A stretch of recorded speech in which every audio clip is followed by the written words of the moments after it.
The gift bag was still in my hand when I heard it. I had driven 40 minutes in the rain. I had wrapped the present myself. Twice, because the first attempt looked rushed, and Eli deserved better than rushed. I was standing on my son's porch, with the light glowing yellow above me and the sound of laughter coming through the door, and I was about to knock when I heard my grandson's voice from somewhere inside the house. "Mom, is the visitor here already?" I did not knock. I stood there in the rain with a birthday gift for an 8-year-old boy who did not know my name for what I was anymore, and I felt something move through me that I have no precise word for, not anger, not sadness, something older and quieter than both of those things, the particular pain of a woman who has loved someone since the moment they entered the world and has just learned, from their own mouth, that she has been reclassified. Not grandma, not nana, visitor. Then I heard Mina's voice, low, careful, the voice she uses when she is managing a situation. Lower your voice. And I understood in that moment that she had heard it too, that she knew exactly what her son had just said and exactly what it meant. And rather than correcting him, she had chosen to manage the volume. I stood on that porch for what felt like a very long time. Then I rang the bell and put on the face I had been practicing my entire adult life, the face that says everything is fine, that says I am happy to be here, that says I did not just hear what I heard. And when Daniel opened the door, I smiled and held out the gift and said, "Happy birthday to my boy," in a voice that belonged to a grandmother, but something had broken open in my chest. And I want to tell you what I found inside it. There was a time when I did not need an invitation to that house. Eli came to me every Friday after school. I would pick him up at the gate. He was small enough then that he still ran, still threw himself at me with his whole body. And we would drive to my house, and I would make his favourite, which was macaroni with too much cheese, and we would sit at my kitchen table and he would tell me everything, every detail of every day, the boy who had been mean at recess, the song they had learned in music, the dream he'd had about dinosaurs. He slept in the small bedroom at the end of my hall. I kept it with his things, a drawing he had done of the two of us, a stuffed elephant he had named Gerald, a nightlight shaped like a moon because he had once told me he was afraid of the dark and I had never forgotten it. I knew him, not the way grandparents know grandchildren from a distance. I knew the specific weight of him when he fell asleep against me. I knew he ate his peas last, and that he would not admit he was tired until his eyes were almost closed, and that when something frightened him he went very quiet rather than crying. Then things began to change. Not all at once. That is the cruelest part of how these things happen. Never all at once, never in a way you can point to and name clearly. It starts with small adjustments. A Friday that gets cancelled because of a schedule conflict. A sleepover that becomes a dinner that becomes a shorter dinner, phone calls that go to voicemail, and a return 2 days later with an apology about how busy things have been. I told myself each thing was reasonable, because each thing individually was reasonable, but I kept account in my head that I never spoke out loud, 6 weeks without seeing him. Then 8. Then a visit where Daniel met me at the door and walked me through to the living room as though I were being escorted, where I sat on the sofa in the house my son lived in and waited for my grandson to be brought to me, where I felt for the first time that I was somewhere I had not quite been invited. Every visit began to feel supervised, timed, like there were rules I had not been given but was expected to follow, like the wrong move, the wrong question, the wrong comment, the wrong joke might shorten the afternoon. Nobody warns you that you can love your family completely and still feel like an outsider standing in your own bloodline. Nobody prepares you for the specific loneliness of being managed by people you raised and people they chose. The birthday dinner was quiet in the way that dinners are quiet, when everyone at the table is carefully not saying something. Eli opened the gift. It was a book, a beautiful one about space, because he had told me once that he wanted to be an astronaut, and I had written it in the part of my memory reserved for things too important to forget. He said, "Thank you," the way a child says thank you when he has been coached to say thank you. Politely, without quite meeting my eyes. Mina passed the bread. Daniel asked me about my garden. I answered. Someone complimented the food. Eli asked if he could be excused. And then, when it was just the three of us, Daniel set down his fork and said something that rearranged everything I thought I understood about that evening. Mom, Mina isn't the only reason things changed. He said it quietly. He was not looking at me when he said it. He was looking at the table. I waited. He didn't say anything else, but he didn't need to, because in the silence that followed I heard everything he was not saying. I heard it the way you hear things you have been avoiding. Suddenly, completely, with the specific shock of recognition that arrives when the truth has been there all along and you have simply been looking in another direction. My son was also pulling away, not only his wife, my son. I drove home in the rain.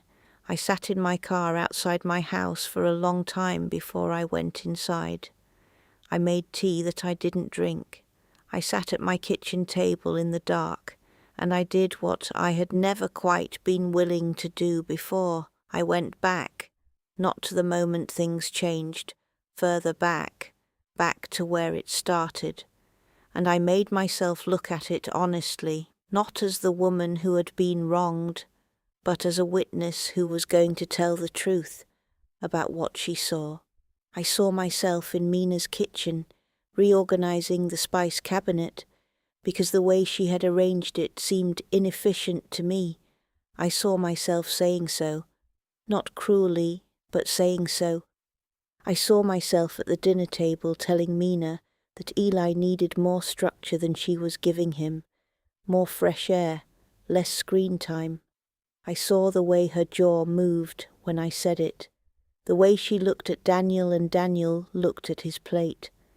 I saw myself slipping Eli a chocolate bar after Mina had said no more sugar before bed, watching her face when she found the wrapper, feeling, at the time, a small private satisfaction that I would not now admit to without shame. I saw myself calling Daniel when Mina worked late, and saying, in the tone of a woman who is simply observing, "She's not home again?" I saw all of it, and I saw for the first time what it must have looked like from her side of the table. Not help, not love, not experience offered generously, judgment delivered daily, wrapped in concern. I sat in my kitchen and I thought about the night Mina had said to me, quietly, without drama, in the specific, exhausted voice of a woman who has waited too long to say something. "You make me feel like a guest in my own house." I had dismissed it at the time. I had told myself she was being sensitive. I had told myself I was the grandmother, that I had rights here, that love gave me standing she was trying to revoke. But sitting alone in my dark kitchen with the cold tea in front of me, I finally heard the sentence properly.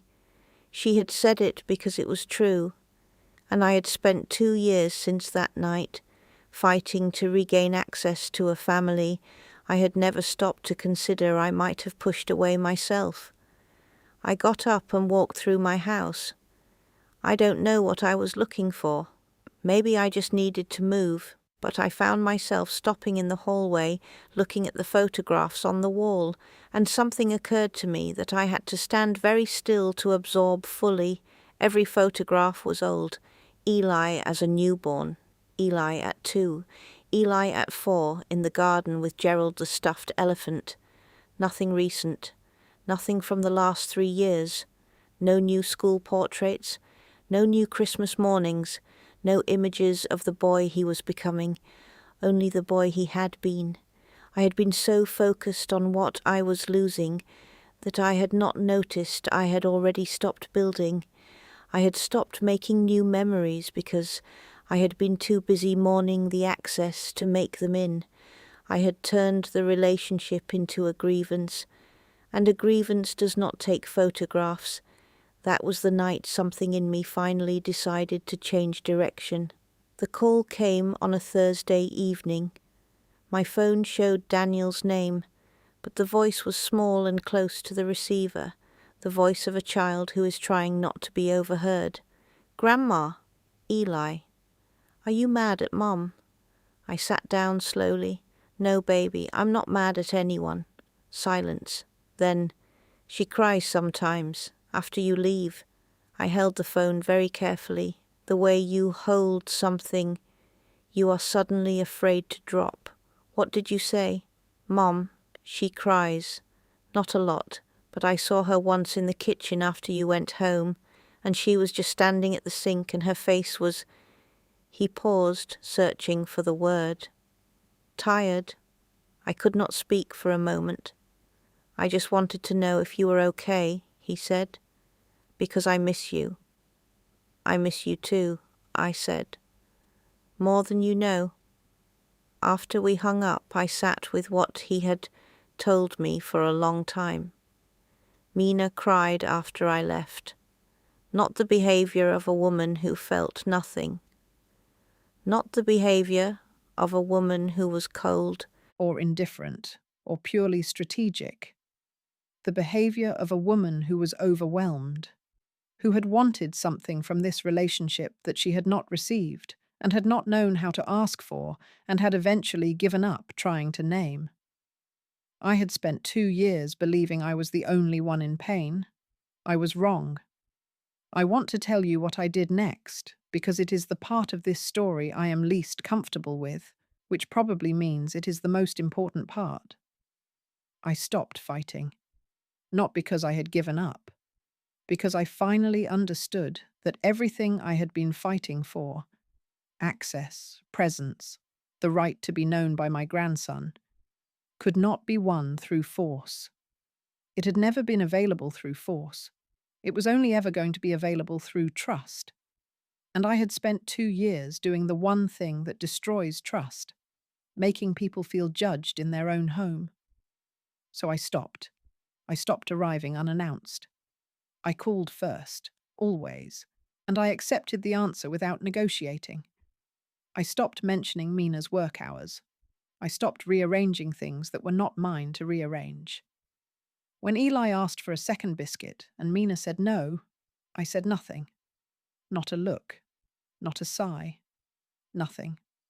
I called Mina one afternoon, not Daniel Mina, and I said the thing I should have said 2 years earlier.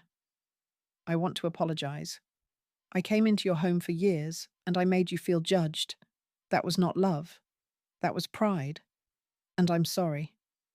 She was quiet for a long time. Then she said, "Thank you, Loretta." Just that. But the way she said it, careful, slightly surprised, the voice of a woman who had not expected this and was not yet sure what to do with it, told me it had landed, that it had reached something real. I did not push further. I said goodbye, and I let it sit. Weeks passed. I kept showing up the same way. Smaller, quieter, without agenda. No guilt, no scorekeeping, no comments about what should be different. Just presence without conditions. And nothing changed. which is the part nobody tells you about genuine change. It doesn't produce immediate results. It sits in the room quietly, and it waits. And during that waiting, there is a voice inside you that says you have lost them forever, that it is too late, that the damage was too deep and too long, and no amount of quietness will reach it now. I will be honest with you. I listened to that voice some nights. The text arrived on a Tuesday morning while I was in the garden. It was from Mina, not Daniel.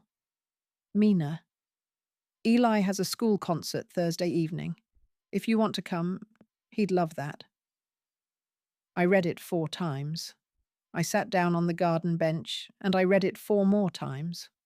I wrote back, "I'll be there." 3 words. I did not add anything. I did not say how much it meant. I did not turn it into a moment she would have to manage. I just said I would be there. And I was. I sat in the 3rd row of the school hall on a Thursday evening, in a room full of parents and grandparents, and I watched my grandson walk onto the stage in a white shirt that was slightly too large for him. And when the music started, I did not try to hold back what I felt. I just let it be there. Afterward, when the children came out into the corridor, I saw him before he saw me. He was scanning the crowd with the focused expression of a child looking for a specific face. And then he found mine. He ran, not walked, ran.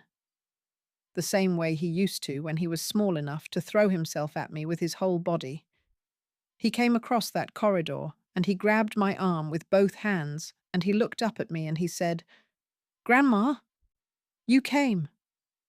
Not visitor. Grandma. That word, that one word, in his voice, in that corridor, after everything.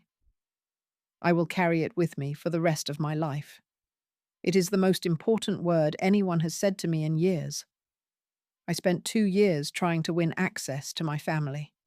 2 years fighting for the right to be present, to be included, to be treated as someone who mattered.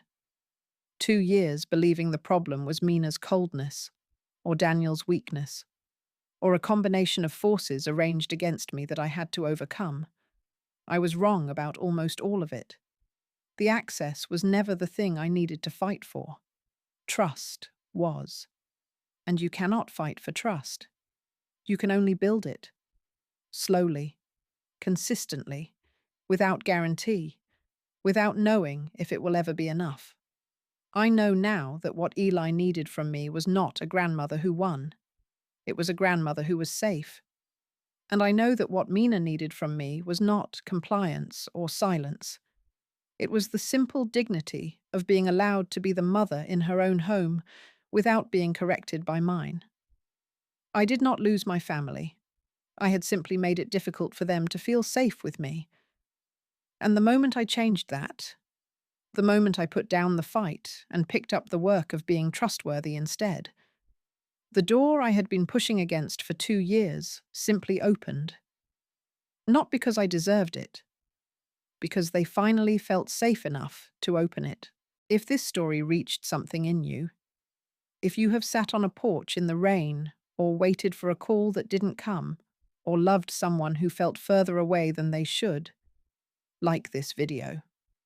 It takes 1 second, and it puts this in front of someone who is sitting alone right now with cold tea and old photographs, and the quiet weight of something they haven't yet been willing to look at honestly. Subscribe. Because every week I come back here, and I tell the truth about the things we don't say at dinner, the things we carry alone, the things that don't get easier until someone finally says them out loud. And leave me a comment. Tell me, are you the grandmother in this story, or the daughter-in-law? Because I have a feeling there are more of you on both sides than anyone admits. Tell me where you are. I read everyone. Sometimes love doesn't return through force. It returns the moment people finally feel safe with you again.